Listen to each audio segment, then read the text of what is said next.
June 15th, 1966. The Desert Inn, Las Vegas. Howard Hughes has been living in the penthouse for 4 months, refusing to leave.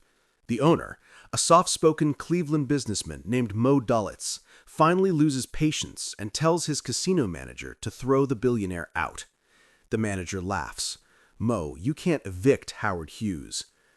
Dalitz smiles and says 5 words that still echo through every neon light on the Strip. "Watch me. I own Vegas." That was the moment the world realized Sin City wasn't built by dreamers or corporations. It was built by the mob. And the real Godfather wasn't Bugsy Siegel. It was the quiet man from Ohio who never carried a gun, never raised his voice, and never spent a single night in prison. Morris Barney Dalitz, Mr. Las Vegas himself. If you thought the Mafia's golden age died with Capone and Luciano, stay with me for the next 10 minutes. Because the greatest mob story ever told didn't happen in Chicago or New York. It happened under the desert sun, where the house always wins, and the house was owned by men who answered to no one. Benjamin Siegel gets all the movies. Flamingo Hotel, Pretty Boy from Brooklyn, Gunned Down in Beverly Hills, perfect tragic ending. But Bugsy was just the opening act. He blew the budget, skimmed from the wrong people, and paid the ultimate price 6 months after the Flamingo opened. The real architects walked in the day after his funeral and turned a half-finished disaster into the capital of the world. Moe Dalitz, Meyer Lansky, Frank Costello, Tony Accardo, Johnny Rosselli, and the silent partners from Detroit, Kansas City, and Cleveland, they didn't come to gamble, they came to own.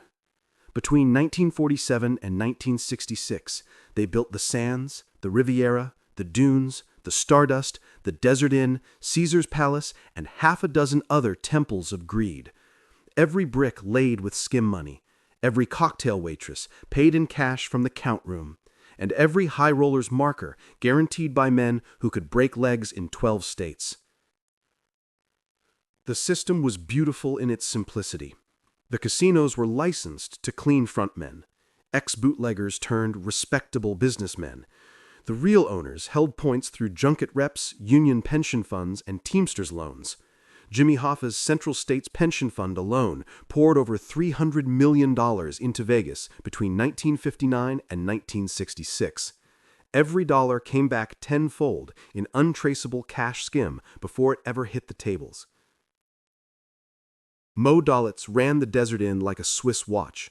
5% skim every night.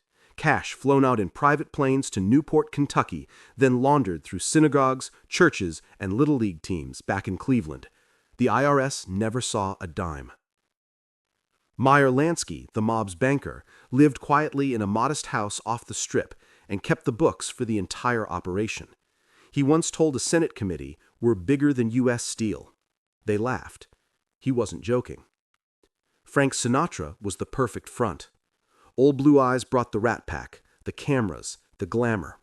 But every night after the show, Frank walked backstage with an envelope thick enough to choke a horse. He called it carrying the cash to the count room. The public called it show business. The skim was an art form. Dealers palmed chips, pit bosses shorted fills. Slot machines were rigged to pay out just enough to keep the tourists drunker. And every night at 4 a.m., the eye in the sky turned blind, while the real money disappeared into laundry bags and briefcases. By 1966, Las Vegas was pulling in more cash than the entire state of Nevada made in taxes. The mobs just lived like Roman emperors. Private jets, showgirls, champagne for breakfast. They owned sheriffs, governors, and half the judges in Clark County. And then Howard Hughes arrived. The billionaire bought the Desert Inn from Dalitz in 1967, then the Sands, the Riviera, the Dunes, the Stardust, the Silver Slipper. The press called it the end of the mob era. The mob called it Tuesday. Hughes paid triple the value in cash, money the old gang happily took to Miami, the Bahamas, and Costa Rica. They didn't lose Vegas. They cashed out at the absolute peak. Moe Dalitz retired to a mansion in Beverly Hills and died in 1989 at 89, never spending a day in prison. Lansky fled to Israel, came home, beat all charges, and died in Miami Beach with $37,000 in the bank and $300 million hidden offshore. The rest scattered like smoke. The corporations moved in. Hilton, MGM, Caesars. They kept the lights, the shows, the illusion, but they never figured out how to make money the way the boys from Cleveland did. Walk the Strip today and you'll still see their fingerprints. The Riviera is gone, but the Stardust sign lives in the Neon Museum.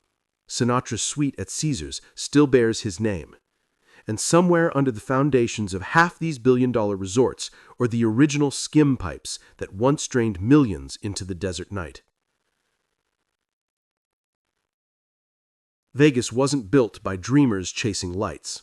It was built by gangsters chasing cash. And the greatest trick the mob ever pulled wasn't making the money disappear. It was convincing the world they never existed at all. So next time you're at the Bellagio fountains, watching the water dance to Sinatra, remember, the man who really made this city sing never took a bow. He just counted the money and went home.